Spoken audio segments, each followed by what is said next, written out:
Phil, thanks so much for your time for us, as always. Now, over 50 people died in Myanmar since the coup, according to the United Nations. I mean, what can the international community do to stop the violence at this point? Well, we need to see action by the UN Security Council. There has been now scheduled an emergency session on the 5th of March to talk about these issues.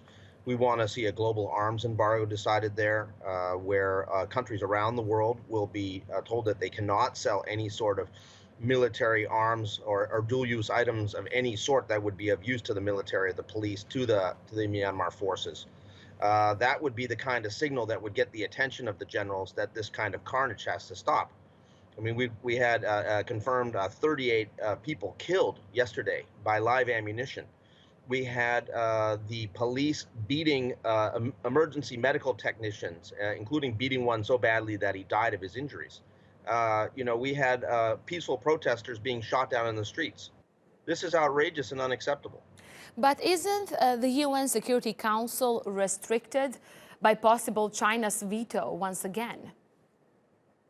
Well, look, let's make China exercise that veto. Let's make China step up and defend the indefensible. Does China support government shooting people in the streets? Does China support overturning democratic elections? Does China support wanton violations of human rights? If China supports those things, they need to say so publicly in front of the world, on the world stage. We've seen more protests just a while ago. We've seen some more live pictures coming into us from Mandalay.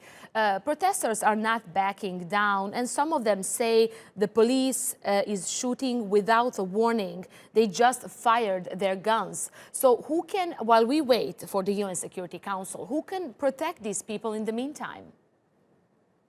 Well, I think that ultimately it is the people of Myanmar who are going to decide how this is going to come out.